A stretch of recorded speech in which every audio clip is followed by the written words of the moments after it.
Hello everyone and welcome back to another video. Today we're taking a look at the Sidephone. This is going to be an initial review, just my impressions of what I have experienced over the first 2 days of using this device. The box was extremely nice. I enjoyed the unboxing experience. It comes with the device, and as you see, the pins are exposed. This is going to become very important in the future. You also get the T9 module and a tag that tells you where you were in the first 1,000 orders. I was number 23. But some of you were probably a little faster than I was, and maybe some of you a little bit slower. You also get a quick start guide into the device. So right there, you have some extra materials, and you get what appears to be a dog tag, which you can probably put your 23 out of 1,000 in my case, or if you were 50 or if you were 100, whatever it is, right? The device also has the power brick and a cable included for your usage. The founders have also included extra niceties for the device. So instead of just getting the device and the T9 keypad, you also get to use the click wheel keypad, and you also get to use the QWERTY keypad. So they have included that at no cost for those founder editions, for those first backers. And the presentation is pretty good. I actually enjoyed it. And I actually think it's a good gesture that they have included this with the first 1,000 orders. Now we're going to move into the tour of the device, so stay tuned.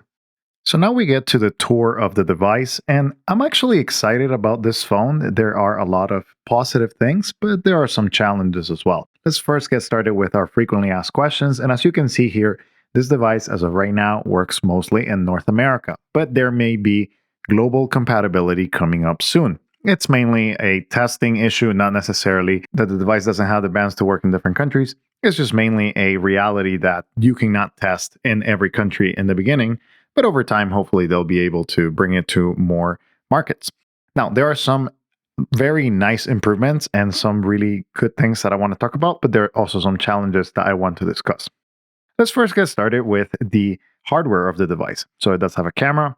It's serviceable, not the best. Here are some samples of the camera. As you may notice, these are taken in low light, and there are some also, kind of like during the day. So do that with what you will. It is a perfectly fine camera for taking notes or sending a picture really quickly, but it's not going to wow anybody here. It does also come with a flashlight.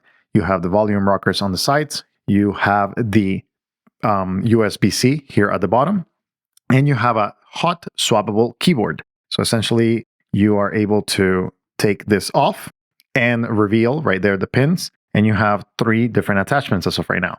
You have the QWERTY keyboard, or SureType, and you also have the click wheel, which allows you to essentially map 9 different buttons to different applications. And you can do that in kind of like different ways. So, but for now, I do want to talk about the T9 version, which is this version right here. There is one significant omission that I want to say from the get-go. This is getting fixed. I already talked to the founders, Chris and Sebastian, about this. And I think it's something that maybe they were not thinking that people were gonna use it in this way, but it is personally a big issue. So as of right now, whenever you click a key, that'll be 4, 5, or whatever, it does not go into the dialer automatically. So whenever you click the dialer and you want to definitely type a number, you're able to do that. But if you type it from the get-go on the home screen, it will not send you to the dialer. That's the first mistake. And the second one is there's no back key. So right now you can lock the device and unlock it, and you have to use the touchscreen most of the time. So I cannot input a pin very quickly for that. And this key takes you to the dialer. Great, that's awesome. And this one is the home key. But whenever we're typing, so for example, right here, let's say that we're going to type hello. There are no letters in the beginning, and that is essentially by design, but because they were thinking like, oh, people are going to use these as shortcuts. I don't necessarily think that's the best way to think about it, but that is what they thought about, right? So, but no, whenever you're typing something, like for example, this right there, you have T9, and you're able to type with this. However, the main issue here is that if you want to delete something, you are not able to do so because this key locks the keypad right there, and you have to unlock it again. So not a great experience. So I think that we're thinking, oh, people who are going to use the 9 keys right here, what they're going to do is they're going to type via swipe or, kind of go with the on-screen keyboard or maybe a voice-to-type situation. And then what they can do is they can remap. Let's go back to the TT9 functionality. See, this is one of the issues whenever you bring the keyboard. It kind of starts messing up some of the functionality of the keypad. Let's pull it out. And whenever you use it again, right, so you have the ability to go into some of the settings, you also can remap via the settings what each key does. So for example, here I have remapped the 1 to go to the calendar, and you can set up the 2 to go to a different app, whatever it is that you're trying to do. But I just don't think this is the way that most people are going to use their phone. I think most people are going to use it and say like, yeah, sure, it doesn't have the letters underneath, but I can still type because I know that this is ABC, this is D, E, F, etc., etc. And, you kind of like remember how to type hello or how to type, in whatever language that you need to type. So again, I don't think that was necessarily the best use case, but I did talk to the founders and they're going to fix this. And remember, this is a first initial review, so I am not going to be as critical because they're listening to the feedback and making it better. Now, something I did like was their app store. So whenever you go to the app store, you have access to all of the apps, but not by default. Everything is empty in the beginning. What you have to do is you have to go to settings, and then you have to go to these app packs. So they have all of these QR codes on their websites with different repositories for applications. And what you do is you scan a QR code, and that QR code allows you to use the app pack.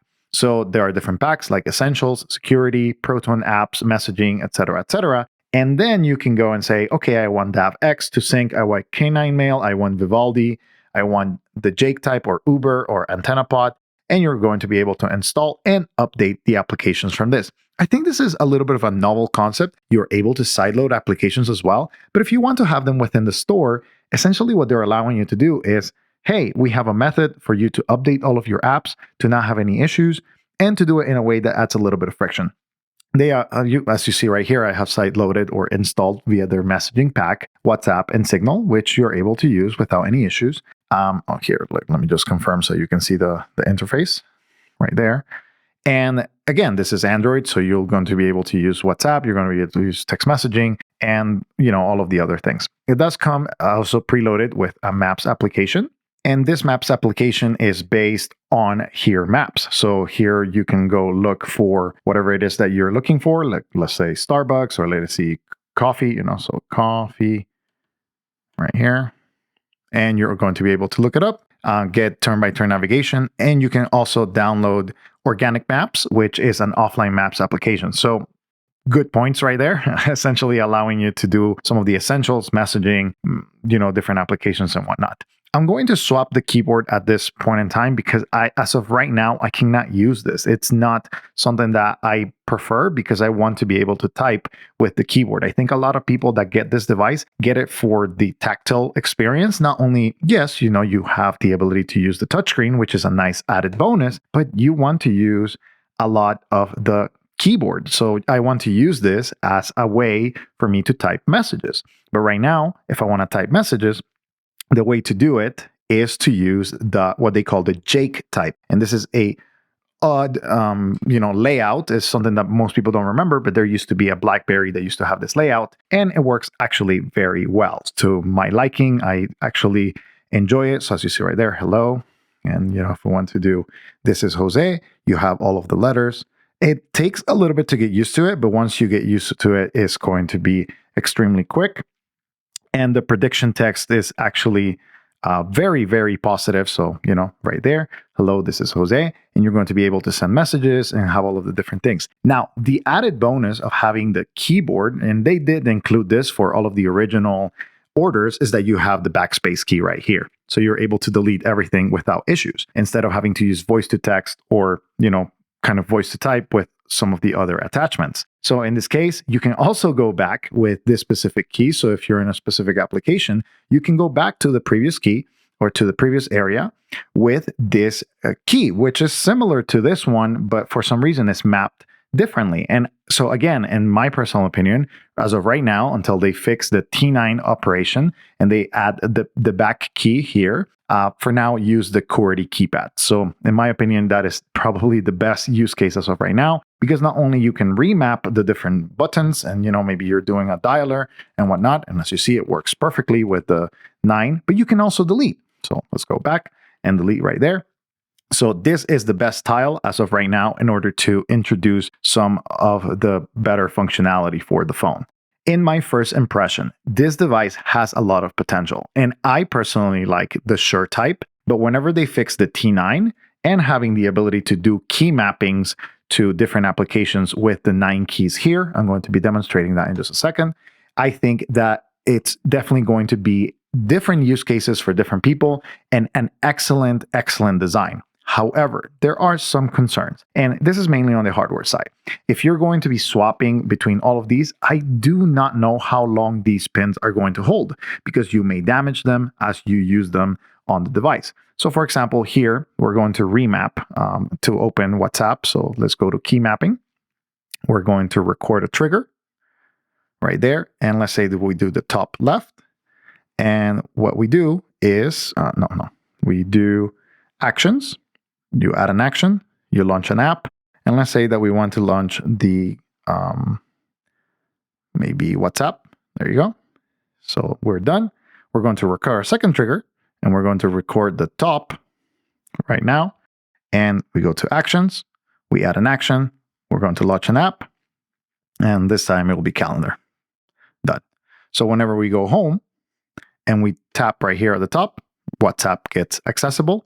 When you tap at the bottom, or I'm sorry, at the top here, on the top middle, not just the top left, it will open the calendar, and you can do the same with the other 9 surface areas. So this is not a click wheel, and I know that will disappoint some of you, but it's essentially a shortcut button that you're going to be able to launch Spotify or launch Maps or launch Calendar very quickly so that you can get back to whatever it is that you're trying to do. However, using it in this mode means that you have to use the on-screen keyboard to type, which I personally don't think is the best way, but that is just me. If your use case allows for that, then that's okay. For me, I'm going to be using the SureType for this device. And per my testing, it has done well with phone calls so far. I'm going to give it an 8 out of 10 right now, but I'm going to continue testing throughout the next few weeks. And whenever I do my final review, I will be giving it, I'm going to be doing the frequently asked questions again and creating a better grid for that specific experience. So that is my initial review and initial look at the Sidephone. What I do like about the device is not only the presentation, but also the material. It's very light in the hand, very nice to use. And the software experience with the keyboard, with the SureType keyboard, is excellent. The back buttons work, the locking buttons work. You also have access to different applications right there if you want to clear some of them and not be able to consume RAM. So as you see, you're able to do that, and you can lock it. This one is the one that has all of the functionality necessary for this phone to work, whereas unfortunately right now, the T9 version is lacking that functionality. I have already spoken with them, and I do trust that they're going to be able to fix it. I have been able to see some of this in the past. I hope that they will continue to bring the updates and refinements to this excellent device. I'm really excited about the future of the Sidephone, and I hope that you stay tuned. And if you have any questions, make sure to put them in the comments below. I'll be interacting with you guys.